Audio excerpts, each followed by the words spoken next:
Глобуста узган дәрес. Хикәйә. Автор Азира Кәрәева Акчура. Уртак бер карарга киленгәч, һәр нәрсә хәл ителгәч кенә ире, әллә йөрмисеңме, дип күңеленә икеләнү хисен салды куйды. Бу ни галәмәт?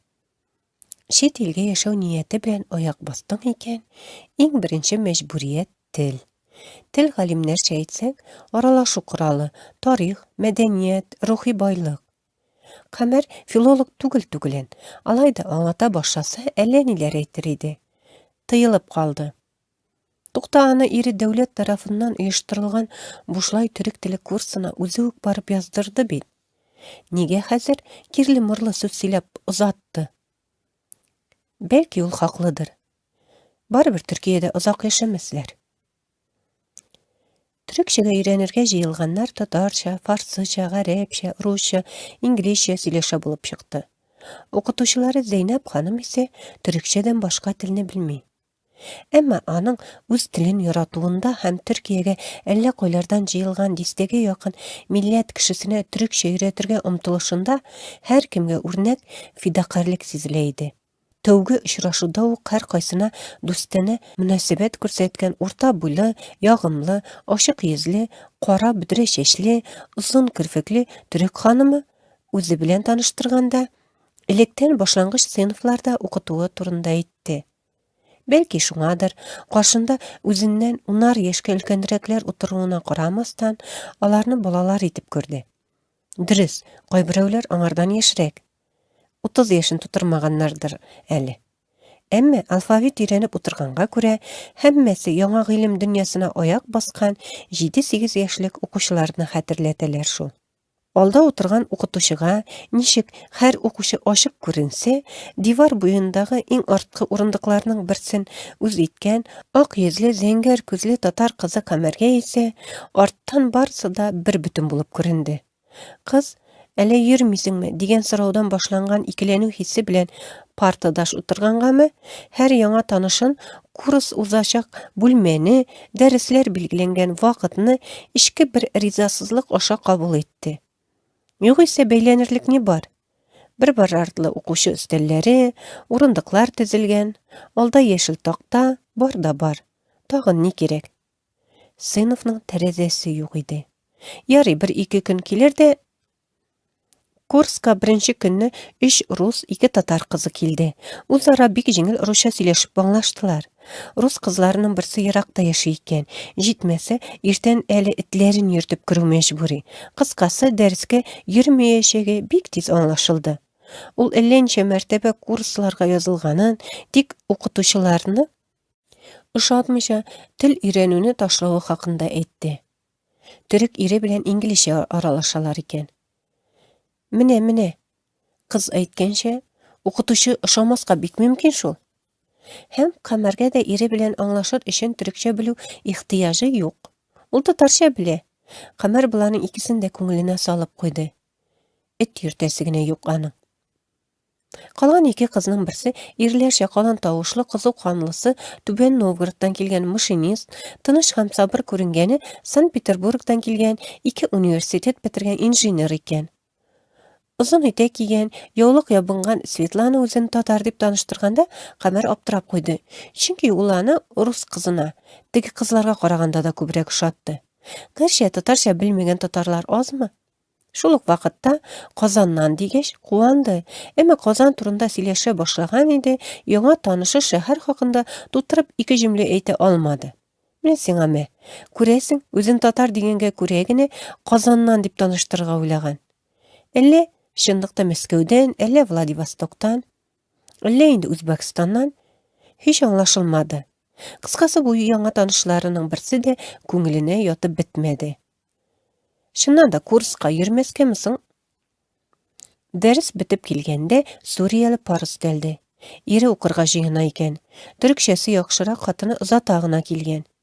Икенче-өченче дәресләрдә Афганстан, Иран, Казакстан, Украинадан килүчеләр кушылды. Курска йөрүчеләр гел яңарып торды диярлек. Кайберәүләрне 3-4 дәрестән соң ук җил алды, алар урынына яңалар язылды. 7-8 кеше даимилекне саклады. Bugün gene barıp qaytam, başka yermeyim diye turgaç, Kamer daimi yürüyüşlerinin birisi bulup gitti. Kurs uza turgan bina ilerine qarşı uramdagına urnaşqanğa göre, barıp qaytığı kirip çıguu bilen bir idi. Annar til kursu özüne göre bir dünya kulem seferge eylendi. Bir gün adetteşe iň arka urundan kursdaşlaryny gözetkende Qazanda kalgan, beyesine göre alıngan kiçkine zenger globusu isine düştü.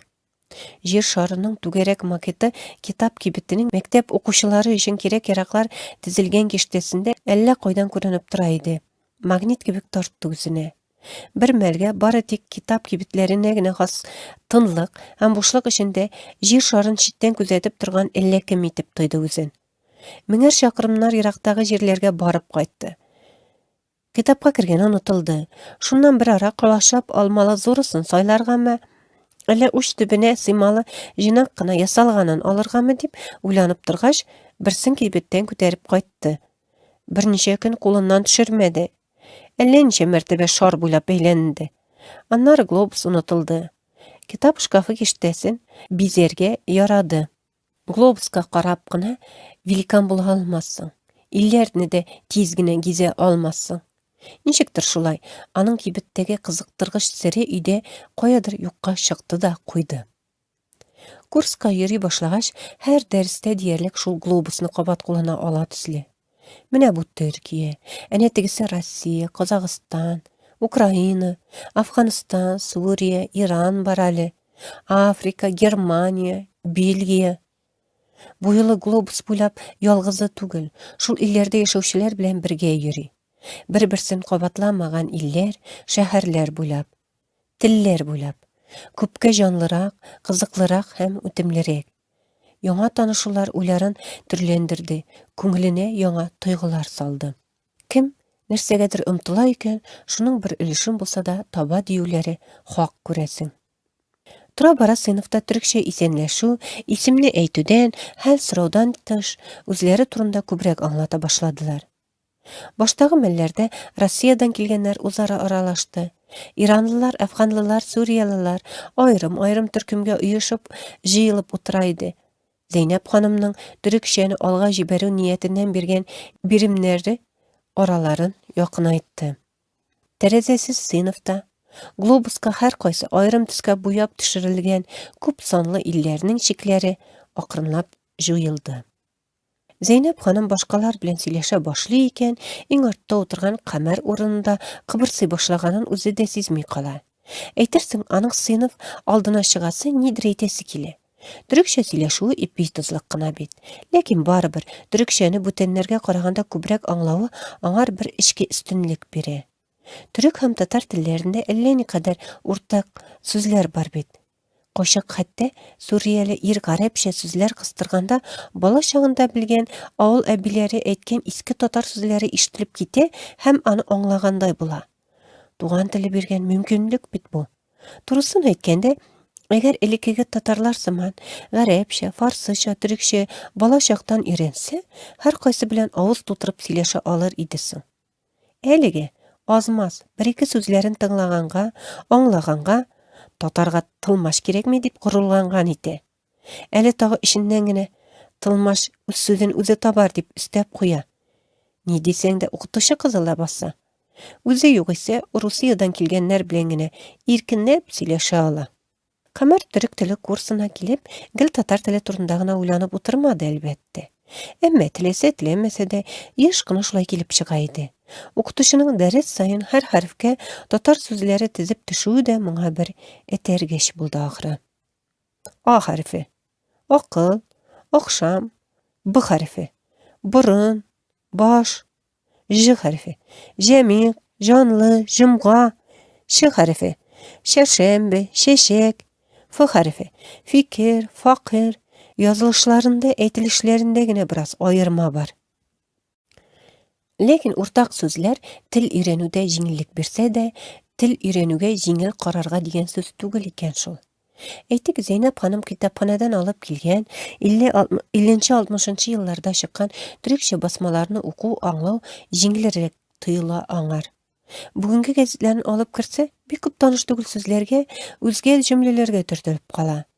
Дәрестә татарча белән төрекчәне чагыштырып утыру менә шуларның айырмасын күрүгә тиң иде. Бер көн түзмәде. Укытучыдан сорады. Нигә бик күп татар сүзләре төрекчәдә икенче төрле әйтелә?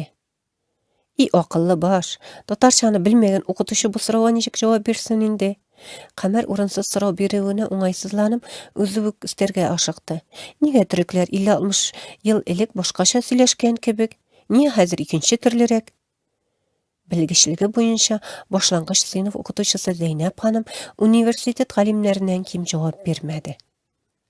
Төркиләрнең төрле мәдәнияткә, гыйлемгә тартылуы, заман белән бергә шөһрәтле дәүләтләренең бөек үзгәрешләргә таруы, казанышлар белән бергә күп сандагы сынауларны кичүләре телгә дә эз салган.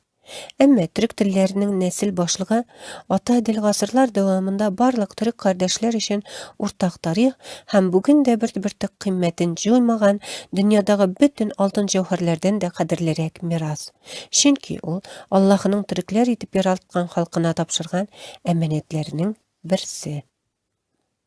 Төрек теле укытучысының туган теленә чиксез мәхәббәте Кәмәрнең иренеке белән аваздаш иде.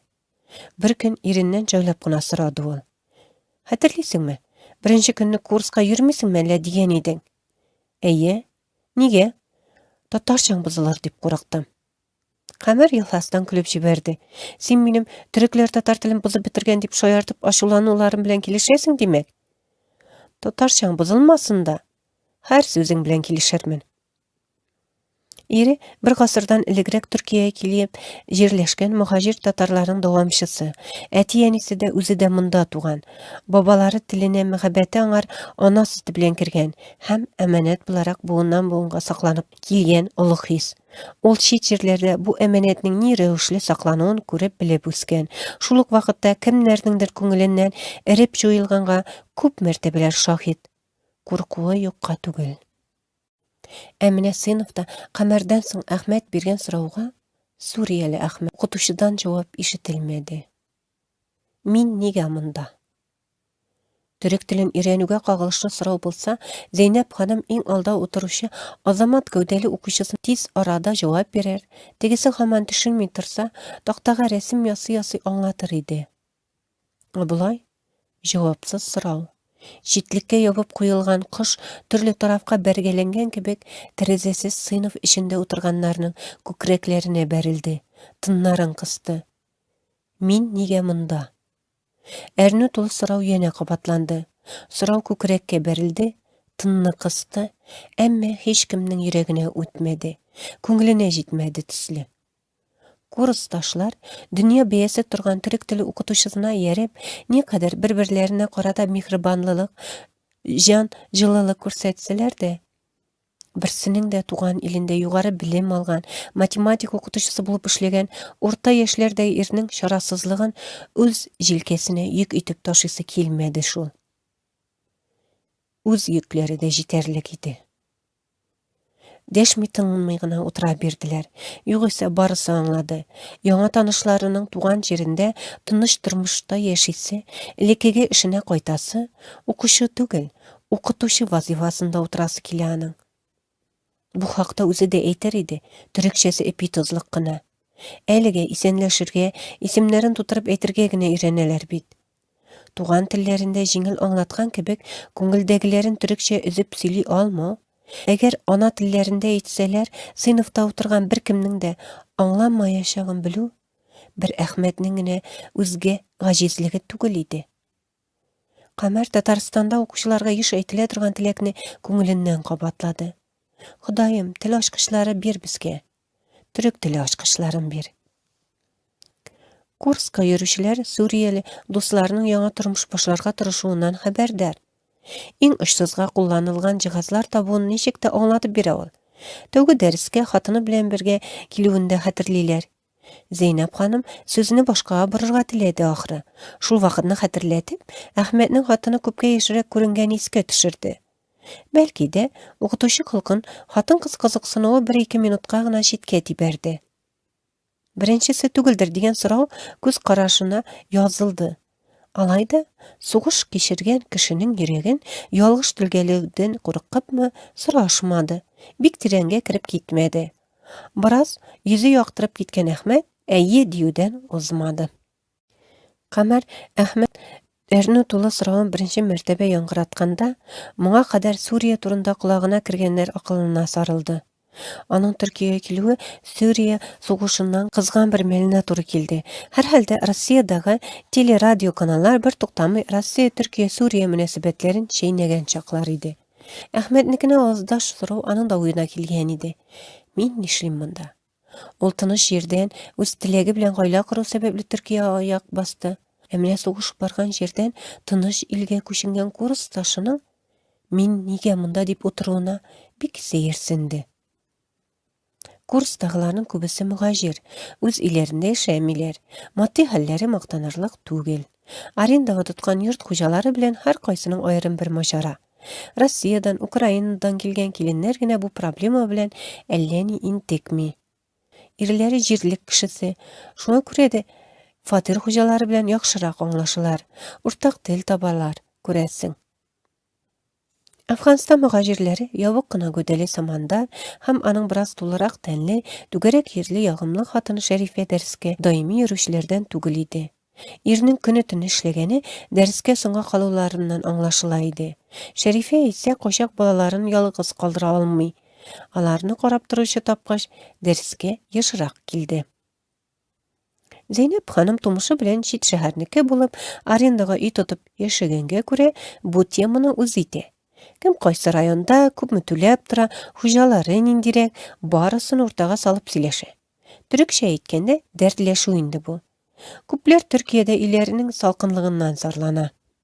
Суыкка зарланудан башланган гап-гади гапләшү хуҗалар белән тел шарлауга күчә.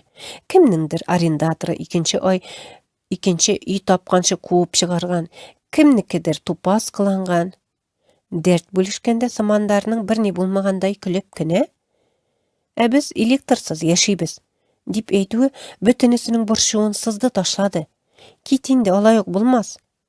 Укытучы дөрес аңладыммы дигәндә икеләнеп кенә сорады. Тукта, Самандар, дөрес әйтәсеңме? Сезнең өйдә электр юкмы? Әйе. Нишләп? Хуҗа үзеп куйды.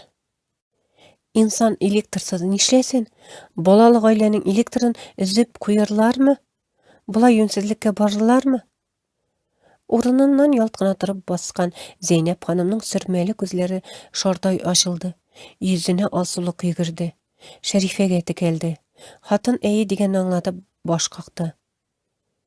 Суыткычны ничек эшләтәсез? Эшләтмибез. Ашарга көнлек әзерлим, көнлек алабыз, диде Шәрифә. Гадәти бер хәл диярсең. Өч бала үстерүче Украинадан килгән хатын бөтенләй гаҗәпкә калды һәм «Сезнең бит балалар бар, алар караңгылыкта ничек утырасың?» дип кычкырып җибәрде. Сүз арасына Әхмәт керде. Тел белән әйтмичә бармак төртеп кенә аңлатам диме, Әхмәт телефонын күрсәтә төрекчә гарәпчә нидер сөйләргә тырышты. Аның ни сөйләгәне кемнеңдер башына барып җиткәнче Зәйнәп ханым куәтләп алды. Әйе, Әхмәт, син хаклы. Телефонның шаржы, зарядкасы бетсә, нишлисез? Маркетларда сәүдә үзәкләрен тутырабыз. Аларда бит андый урыннар бар. Шәрифә барлы юклы төрекчәсе белән җавабын йырып чыгуга, курстагылар барысы бергә көлеп җибәрделәр. Әйтерсең, электрсыз калган очракта телефонны эшләтү җаен белгәнгә сөенделәр. Көлделәр. Әмма иштән барыбер Әфганлы гаиләсен кызгандылар. Хәл-әхвәлләре начар икәне күренеп тора бит. Авызларын чигә илгән чаклары да юк түгелдер. Әмма алар елап зарланып утырмаганга күрәме, башкалар турыдан-туры кызгануларын күрсәтмәде. Үзләрендә тормыш төрле тарафтан ялкалап тора шулай. Камар беренче көнне аңлап бетермәгән, Светлананың вазгыяте чыннан да аларныкыннан ким тыелмый иде. Йорт хуҗасы аны ике баласы белән бергә бер атна эчендә яңа урнашыр урын тапканын көтеп тормыйча куып чыгарган иде. Алай гына мәле, булар күченәсе көнне 5 катлы йортның лифтын сүндереп куйган. Әйбер ташыганда ватып бетерәсез дигән.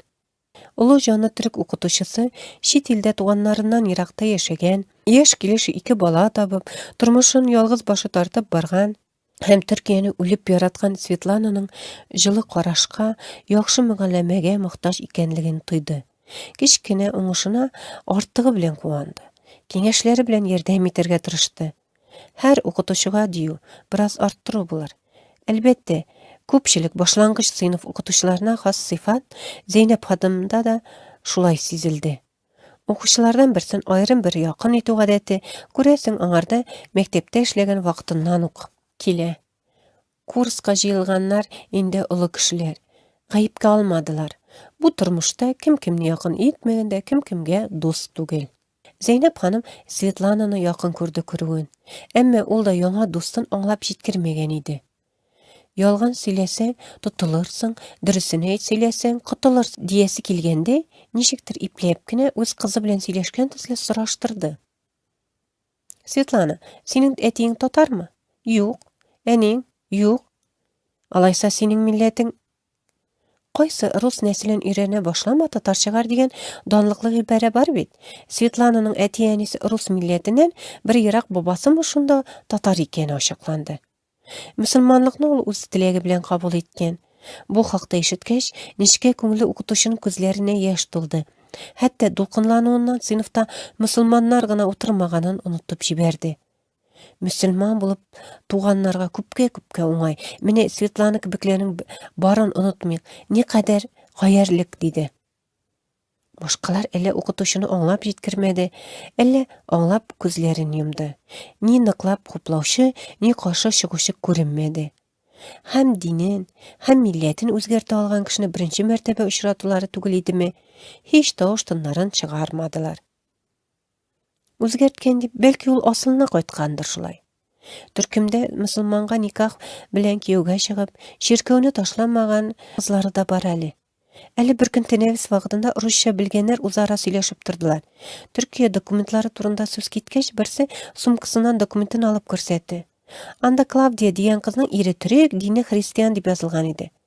Укытучысы Светлана сөйләгәннәрдән дулкынланып күз яшьләрен сөрткәндә, Камәрнең күз алдына шул документ килде. Андыйлар хакында ни дияргә? Алар үз диннәреннән ваз кичмәүчеләрме? Дин бик нечкә сфера. Аллаһы белүче, бәндә белгәне һәм ни кызганыч, еш кына онытканы барысы да бер глобуста. Иран кызлары 23-25 яшьлек Дарья һәм Рана курска соңрак өстәлгәннәрдән иде. Үзара фарсы телендә аңлашкан чибәр кызлар юкка гына Иран кызларын матурлыкта донламыйлар икән. Әллә ни ачылып китмәделәр. Дарья чәчен саргайткан, колакчан кигән, Рананың чәчләре киресенчә кап-кара озын. Еш кына башына яулык салып йөри. Алар Иран мәдәниятенең бер кыйпылчыклары шикелле кабул ителде. Ирандагы иң зур бәйрәм Нәүрүзне Төркиядә дә үткәрделәр.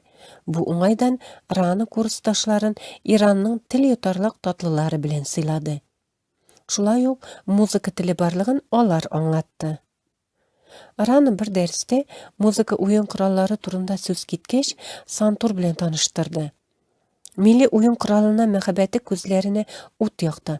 Алар зурайып, яктырып китте. Гүя Сантураның нәфис таякчыкларын кулына алды һәм ниндидер үзе белгән, яраткан бер көйне уйный башлады. Төрле милләт балалары утыра бит. Алар бу уен коралы төрле халыкларда барлыкны әйтеп калырга ашыкты. Әйтик, төрекләрнең кануны, белорусларның цимбалы, чуашларның гөслесе данлыклы. Әмма Рана һич кемгә дөнья күләмендә таралган кайбер үзгәрешләр кичергән борынгы милли уен коралын үзләштергә куймады. Аның әйтүенә караганда, Иранлыкы бөтенләй башка, тегендәй мондый түгел.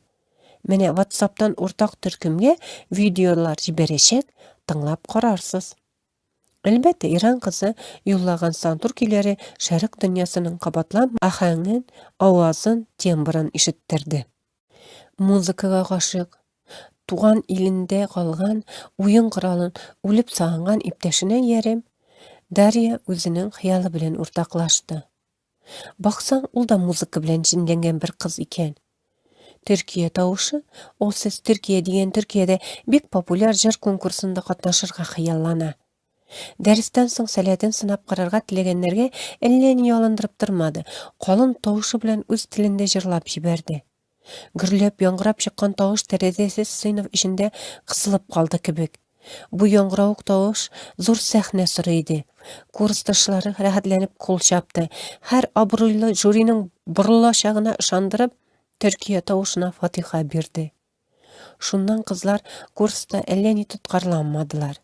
Укытучы яңа дәреслек алырга тәкъдим ясагач, китапка акчабыз юк дип сөйләнделәр дә юкка чыктылар. Хәтта башка курсташларының аларга китап алып бирергә теләвен кабул итмәделәр. Әйтерсең, музыка теле барлыгын гына искә төшерергә килгәннәр иде. Өй эше итеп, якын кешеңә багышланган кыска гына бер хикәя язып килергә кушкач, Әхмәт дәрестә дусты турында сөйләде. Укытучы ханым ничек итсә итте, укучыларының теленнән тартып диярлек төрекчә сүзләрдән җөмләләр төзетә. Җикеренми, сабырсызланмый үзе. Югыйсә, дистәгә якын кеше телең өзелеп төшәр дәрәҗәгә җиткәнче җентекләп сөйли аңлата торып та, кайчак берни төшенми, синең авызыңа карап утырса, ай-хай рәхәт түгелдер. Зәйнәп ханым бирешми. Тырышлыгы ташып тораның. Я берәм-берәм сораулар тезә, я калганнарга әйтеп җибәрергә, сүзлектән карарга куша. Минем бер дустым бар, диде Әхмәт. Төркиядәме, Сүриядәме? Дип сорады укытучы. Сүриядә. Без машинада бара идек. Яхшы, кая бара идегез? Каядыр. Мөһим түгел. Бер якын дустым белән бергә идек. Аңладык, дәвам ит. Бер ара Әхмәтнең теле бәйләнеп калды. Әйтәсе килгәнен әйтә алмый төртелеп торды. Ниһаять, Зәйнәп ханым Әхмәтнең ни әйтергә теләгәнен аңлады. Машинадан төштеңме? Дип янә соравын юллады. Шунда каушап, дулкынланып чыккан ирнең теле шишелеп китте. Әйе, дустым машинасы белән китеп барды. Бераз баргач шартлады. Тәрәзәсез сыйныфта бер мизгелгә моңа кадәр күрелмәгән авыр тынлык урнашты. Барысының да карашы Әхмәткә төбәлгән иде. Әхмәт артында утырган, Казакъстаннан килгән калын тавышлы җәүдәт тынлыкны бүлде, кабатлап сорады. Бераз баргач шартлады? Машинамы? Әйе, машинага бомба төште. Мин исән калдым. Сыйныф яңадан тын калды. Хәтта берничә минутка Зәйнәп ханым телдән язды. Алай да озак көттерми сөйләшүне дәвам итте. Әхмәт, гафу ит, ә дустың? Мәрхүм. Шунда ук. Әхмәт менә шулай якын кешең белән таныштыру биремен күбрәк күз алдында вакытсыз мәшгуль булган дустын сөйләп, азакка чайырып чыкты. Ирем үтәүдән бигрәк күңелен бушатты төсле. Моңа кадәр биргән соравын җан өшетерлек тавыш белән яңа кабатлады. Мин нигә монда? Эх, менә Әхмәткә үз ана телендә иң йомшак, иң җылы сүзләрне әйтәсе иде. Газиз, кадерле ватаның, дәүләтең өчен хаклык эзләгән калбең пәрә-пәрә киләдер. Югалткан кардәшләреңне, дусларыңны сагынасыңдыр. Бер вакыт кайтуыңа өмет итәсең, шул көн килгәнне көтеп йөрисең, абына егла яшәргә тырышасың, чөнки син исән, өмерең бетмәгән. Я Раббым, я Рәхим, бәндәләреңне рәхмәтеңнән, мәрхәмәтеңнән ташлама, гаҗизлек кочагында калдырма безне. Камер татарча уйлады. Чынлыкта исә күпме гарәпчә сүз кулланды. Шамаламады. Кадер, ватан, дәүләт, хаклык, вакыт, Раббым, Рәхим, мәрхәмәт, рәхмәт. Кеше күңелен иң нечкә хисләренә кагылырлык бу тирән мәгънәгә ия калимәләр бит. Татар телендәге гарәпчә алынма сүзләр. Хәер, татарда гынамы? Төрекләр белмим әллә аларны. Белә, әлбәттә. Югыйсә, кыз каян төрекчән аңлап утырыр иде. Төрки телләр гыйлеме, мәдәнияте тирән, күпкырлы, татлы, җанлы. Әгәр дә төрки телләр белән үрелгән француз, инглиз, рус, гарәп, фарсы һәм башка алынма сүзләрне искә алсак, тел галимнәре өйрәнгән фин-угыр, славян телләренең йогынтысын төшенсәк, төрки телләр үзе бер глобус икән.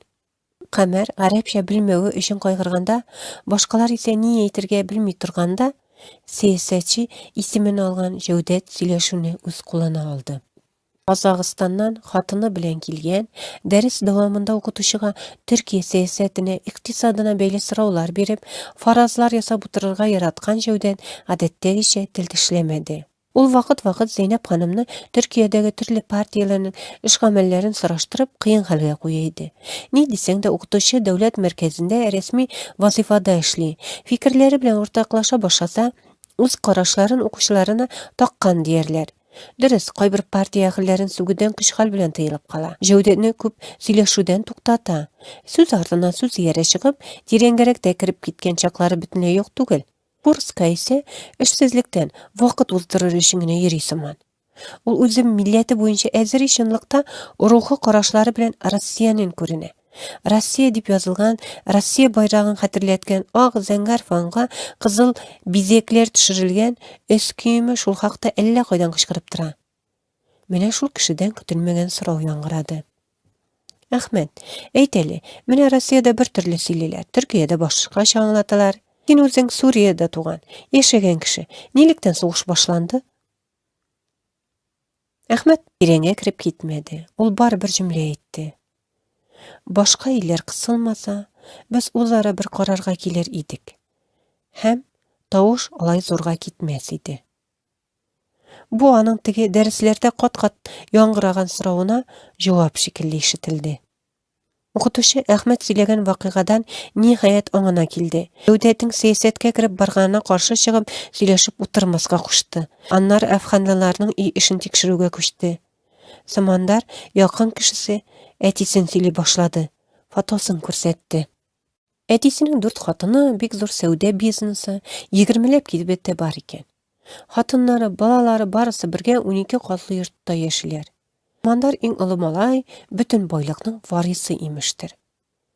Авыз ачтылар, калдылар. Төрек телен өйрәнергә җыелган, бәхет, тыныч тормыш, хәлле көн күрмеш эзләп чыгып киткән яңа заман мөхаҗирләре кадәр байлыкка ия түгел. Ни дисәң дә, кемдер иленнән үзе теләп киткән, кемдер аерылырга мәҗбүр калган. Мәҗбүрләр күпчелек әле. Берәү дә байлыктан качкан түгел. Шуңа күрә Самандар ясаган адымга ышанырга ашыкмадылар. Миңа әти байлыгы кирәкми, диде ул. Хәзер чанага утырырга теләмәгәне кырысланып киткән йөзенә үк чыкты. Хатыны кушылды. Көн сайын матур киенеп ясанып, 5 килограмм алтын билзәнгечләр тагып йөрүдән туйдым. Без тормышыбыз белән яшәргә телибез. Докторлыкка укыйсым килә, дип аңлатты 24 яшьлек хатыны. Төрекчәсе күпкә начар ире баш селкеп торды. Аны хуплады. Аннары үзе дә өстәде. Мин яшьтән әти белән эшләдем. Сәүдә эшендә йөрдем. Чит илләрдән товар ташыдым. Укыдым, спорт белән шөгыльләндем. Шул арада телефоныннан иптәшләренә ниндидер медальләр аскан, шат елмаеп басып торган таза гына спортчы фотосын табып күрсәтте. Хәзерге Самандар ачлыктан йөзе агарганга, күп эшләүдән, йокысызлыктан ябыкканга, интеккәнгә күрә, атудагы кызлар кызыкмалы спортчы егеттән бик ераклашкан күренде. Үземнең гаиләмне үзем карыйсым килә. Миңа әти байлыгы кирәкми, диде ул. Һәр кешенең байлыгында, мөлкәтендә 2 катнашучы бар. Варис һәм афәт диләр бит. Булар әйтерсең афәттән качып йөрүче варислар иде. Укытучы түзмәде, аптырап соравын юллады. Сез үзегез әйттегез, электр түләргә акчагыз юк. Әтиянегез акча җибәрмиме? Без алмыйбыз. Әтисе миңа шалтырата, кире кайтырга чакыра. Куша хәтта. Алтыннар вәгъдә итә. Кирәкми. Безгә үзебез тапкан җитә, дип җавап бирде яшь хатын. Барның эше фәрман белән, юкның эше дәрман белән. Ишереп баяган аталары кайтырга буйыра, булары фәкыйрлек юлын сайлап, утсыз утыра. Шәрифә дә ялган сөйләмәвенә ышандырга теләп, элеккеге фотоларын күрсәтте. Фотоларда күз явын алырдай кызыл, яшел, кара, сары төстәге милли киемнәр кигән, әллә ничә кат ялтырап торган затлы ташлар, алтын муенсалар, билезекләр таккан бик бай әфган кызы иде. Сокланып туймаслык шибәр, кызыгып туймаслык бай. Сыйныфта исә шундый ук шибәр, әмма уңы беткән яулык бәйләгән, өстенә бәясе төшерелгән очсыз куртка, аягына тупас кына бер Krossovka kiyген, бар нәрсәгә разый, һәр көн сынауына әзер Шәрифә иренә ягымлы караш ташлады. Әтегесенең күзләрендәге җылы караш. Гаҗәеп мизгелне күрдеңме? Димәк, күктә атылган йолдыздан бәхет сорарга өлгерде. Озак көттермәс, бәхет басар сине дә. Карашларында бер-берсен ярату хиссе, кабул иткән карарларында бер-берсе өчен һәр авырлыкка түзәргә әзерлек, бер-берсенең хыялларын тормышка ашырырга омтылыш ята. Һәр халыкка хас аерым музыка теле булган кебек, һәр парның үз мәхәббәт теле бар димәк. Арткы партада утырган Камәр шул мизгелдә кинәт атылган йолдызны күрде төсле. Кибеттән яратып алып кайткан глобусның өйдә бик тиз кызыгы югалганын аңлады. Макетта ни дини хисләр, ни рухи үсеш күренер, ни музыка, ни мәхәббәт табылмас, ни йолдыз атылыр да бәхет басар. Тора-бара Төркиягә килү, Төркиядә калу әмәлен тапкан яңалар өстәлде курска. Ираннан, Казакъстаннан, Әфганстаннан, Россиядан. Төркчәгә тырышып өйрәнергә керештеләр. Бәт кенә аралашып киттеләр кебек. Әмма алар артык күп сөйләшеп, Җәүдәт кебек әгәр ирек куйсаң, дәрес ва дәвамында фәлсәфә корып утырырга яратучылардан, Әхмәт кебек күңел ярасын аралашу белән даваларга омтылучылардан, Әфганлы гаиләсе кебек ихлас теләкләрен сөйләп гаҗәпкә калдыручылардан түгел иде. Берничә айдан соң Әхмәт сыйныфка балкып килеп керде. Кояш тик кояш. Кызы туган. Киткәннәр өчен Аллаһы Тәгаләнең рәхмәтен, килгәннәр өчен яхшылыкларын һәм мәрхәмәтен сора. Курсташлары ирнең шатлыгын уртаклашып, чын күңелдән сабыена бәхетле гомер теләделәр. Гомумән, курс барган дәврдә мондый шатлыклы хәбәр тагын 2 мәртәбә яңгырады. Икенче бәби шатлыгын Җәүдәт китерде. Аннары Санкт-Петербургтан килгән Вера авырга узды. Аның төркчәсе бик йомшак. Үзе тавыштансыз гына килеп утырыр, әллә ни аралашмас. Әмма йөзенә һич елмаю китмәс. Аңа карагач Санкт-Петербургта нәкъ менә шундый зәвыклы, зыялы, интеллигент кызлар гына яшиләр сыман тоела. Өйдә нинди телдә аралашасыз дип сорагач ул, төрек иренең русча белгәнен сөйләде. Үзе исә яңа туганнары белән аңлашыр өчен төркчә өйрәнергә тели икән. Әтеге ирләрчә сөйләшә торган рус кызы юкка чыкты. Вера белән бергә килгәнгә күрә, аларны дус кызлар дип кабул иткәннәр иде. Танышлар гына икән. Верадан сорашкач, без бит аралашмыйбыз. Аның өендә проблемалар күп ахры. Кире Русиягә кайтып китмәдеме икән диюдән башка сүз әйтә алмады. Ул арада курсны ташлаган кызның русча кычкырып биргән сорауларыннан укытучының дерт итеп куйганын искә төшерүчеләр табылды. Зәйнәп ханым көлде генә. Мин бит аны мине ачулана дип торам, диде ул. Казан кызы Камәр бер ара курстан аерылып торды. Üzülеп сагынган туган ягына кайтып китте. Жылы Казан аэропортунан чыгуга ук Татарстанның чатнама суык бер көне белән кавышты. Июньдә ара-тирә китап киштәсендә глобусны кулына алып тәгәрәтте. Аннары кире Төркиягә курсташларына туган җире хакында күбрәк сөйләү, аңлату теләге белән очты. Бүләккә таратыр өчен җыеп килгән магниткаларны берәм-берәм чыгара башлагач, укытучылары уч төбе кадәр итеп ясалган тарихи биналарны кызыксынып карый, сораулар бирә башлады. Сездә дә тарихи диварлар бармы? Әйе, Казан кирмәвне бу. Ул 1000 елдан илгәре корылган, ЮНЕСКО тарихи һәм мәдәни корылмалар исемлегенә кертелгән. Уртада ниндидер кәлә бар. Без аны Сөембикә манарасы дип йөртәбез. Сөембикә мәшһүр Казан ханлыгының ханбикәсе. Риваятләрдә ханбикә Сөембикәнең 7 катлы манара салдырганы әйтелә һәм шул манарадан дошманнары кулына төшмәс өчен аска ташлана диелгән. Риваятләр инде, әмма башкача сөйләгән тарихчыларыбыз да бар. Кирмән эчендә мәчет тә бармы? Кол Шәриф мәчете. Ул шаһит төшкән гыйлем иясе Кол Шәриф мәчете урынына төзелде. Кирмән яныннан Казан су елгасы ага әле. Бик матур бездә. Кунакка килегез, 1000 еллык тарихлы Казанымны үзем күрсәтермен. Кыз иң очсыз бүләк магниткаларның кыйммәтен моңа кадәр һич белмәгән икән. Россия үзәгендә татарлар яшәгәнен һәм аларның бай тарихы, шәһәрләре барлыгын ничек испатлар иде. Уч төбенә сыйган туган җир бүләгенең берсен Ayrılırga tilemişe kiri kisesine şudurdu. Şul vakıgadan soň derejesiz sınıfta bir көрүнүш күзәтилdi. Камер курс başından ok birimlerini ütegende tuğan jeri Tatarstan bilen bir nekadar tanıştıra kildi. Tigi magnetkalar taratуу vakıgası ise şularga bir mühür sukkanday tuyuldu.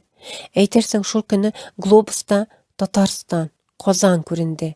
Hem şul günden soň teneffüste muňa kadar aның tarafına burilip da qaramagan kursdaşlary yanına kelip, Türkiýede şetil kişisine keregi şyga turgan maglumatlar bilen urtaklaşa başlady. Ne düşledi bularny? Kim digende 2 ay bir sınıfta oturalarly bolsa, nihaýat jidi ýat jerden işrakly gına rewişde toplangan kişileriniň bir-birsini çynlap tany başlawlarymy bu? Elle aralarında ışanış hissi artumu? Belki halkın, tarixin, merkezin, tilin yaratgan kişige ihtiram көрсөтүүлeridir. Kamer derejesiz sınıfta wagıtlyça toplangan kursdaşlaryna birem derlik qarap çykdy. Bir mel bala şakdan ok işitip üsken Afgan soguşy göz aldyna keldi. Annar Ahmetning maşynasynda bomba astynda qalgan dosty. Qozan hanlygy bilen birge ýogaltganlar, kişegini magnetkalarda tapganlary. Kulağında Santura'nın gajayip tawuşy ýangrady. Hem kışkırıp silenmegen bir wasygyýetini duydu. Soguş çykkanга gassar uzganmy, ele şuşy günlerde dowam etemi, hiç aýyrma ýok. Halyk hatyryna ol diren ýara bolup uyylgan, uyula bara. Hem hamanda şulay. Bir ara aňa bu derejesiz sınıfta globuska düşürilgen iller arasyndagy şikler juyulgan gibi gitdi. Kamer halyk kanyna singen hatyr ýaralary alaryna tilese goýsy wagtda gabat syzyp kuya aluwyn aňlap, gurkyp, özün şarasız kalganday his etdi. Demek, iller, döwletler şige globusta hiç bitmez.